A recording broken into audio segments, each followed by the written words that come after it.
রাজশাহীর তানোরে পরিত্যক্ত গভীর নলকূপের পাইপে পড়ে যাওয়া 2 বছরের শিশুকে 19 ঘন্টা পরও উদ্ধার করা যায়নি। চেষ্টা চালাচ্ছে ফায়ার সার্ভিস। বুধবার দুপুরে উপজেলার পাচন্দর ইউনিয়নের কোয়েলহাট উত্তরপাড়া গ্রামে এই ঘটনা ঘটে। স্থানীয়রা জানান, খেলাধুলার এক পর্যায়ে পড়ে গিয়ে নলকূপের 35 ফুট গভীরে গিয়ে আটকা পড়ে 2 বছরের শিশু সাজিদ। পুলিশ জানায়, বাড়ির পাশে পরিত্যক্ত ডিপ টিউবওয়েলে খেলতে গিয়ে এই ঘটনা ঘটে। ফায়ার সার্ভিস জানায়, শিশুটিকে উদ্ধারে ভেকু দিয়ে মাটির 40 ফুট গভীর পর্যন্ত খননের কাজ চলছে। এ পর্যন্ত 20 থেকে 22 ফুট খনন হয়েছে। ফায়ার সার্ভিসের ধারণা, শিশুটি এখনও জীবিত। দ্রুত উদ্ধারে রাজশাহী ও চাঁপাইনবাবগঞ্জ থেকে বিশেষায়িত উদ্ধারকারী দল যোগ দিয়েছে। আটকে পড়া শিশুটিকে অক্সিজেন সরবরাহ করা হচ্ছে। পাশেই রাখা হয়েছে অ্যাম্বুলেন্স, রয়েছেন একজন ডাক্তারও।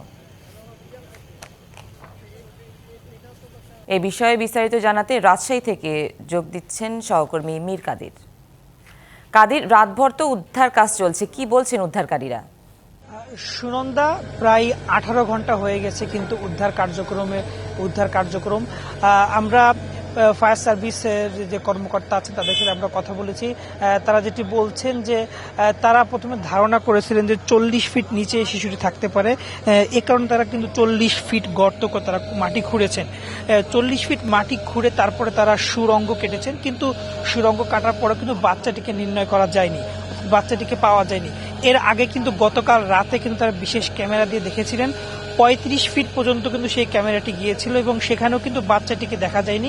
সেখানে কিছু খড়কুটো গিয়েছিল। আপনারা দেখতে পাচ্ছেন, সুড়ঙ্গ কাটার পরে যখন আসলে তাকে পাওয়া যায়নি তখন কিন্তু উপর থেকে মাটি কাটা হচ্ছে, অর্থাৎ ওই যে নলকূপ, যে পরিত্যক্ত নলকূপটি ছিল সেটির উপর থেকে কিন্তু মাটি কেটে কেটে ফেলে দিয়ে আসলে বাচ্চাটিকে উদ্ধারের চেষ্টা করা হচ্ছে।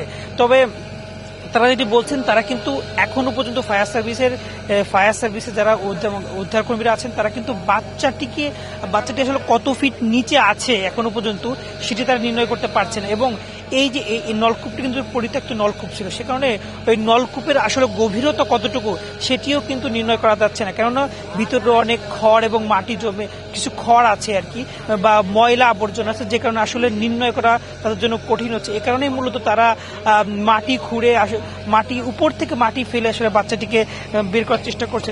হিরন আরো মিনারেল ওয়াটার মাত্র 50 পয়সায় প্রতি লিটার। আমরা একজন সাথে কথা বলবো। আপনি একটু বলবেন যে আসলে এখানে আপনারা কি দেখলেন বা কিভাবে কি ঘটনার কতটুকু জানেন? আমাদের বিগত 1 বছর হয়ে যাচ্ছে এখানে মানে গভীর একটা নলকূপ করা হচ্ছিল পানির জন্য।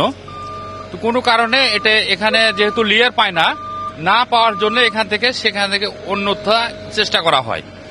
অবশেষে এখানে কিছুটা বোঝানো হয়ে গেছিল।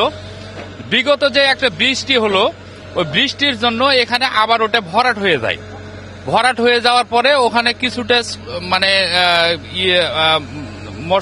মশলাগুলো থাকার পরে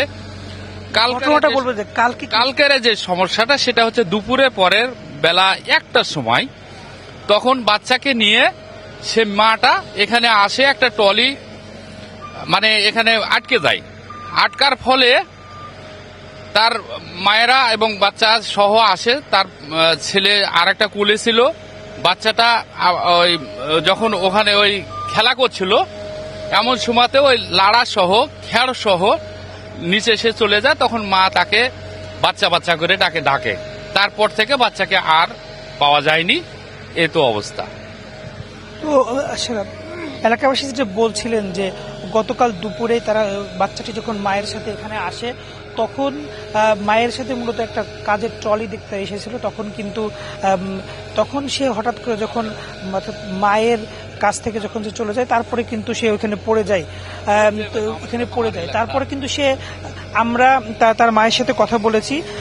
তার মা যেটি বলেছিল আমাদেরকে যে তিনি তার বাচ্চাটার সাথেই ছিল, কিন্তু হঠাৎ করে যখন তিনি পিছিয়ে তাকিয়ে দেখেন যে তার বাচ্চাটির সাথে নেই, তখন কিছুক্ষণ তিনি মা করে ডেকেছিলেন। যখন তিনি গর্তে পড়ে গেছেন তারপরে কিন্তু তার মা উদ্ধার করার চেষ্টা করেছিল, কিন্তু তখন আর পারেনি, তিনি অনেক গভীরে চলে গেছে।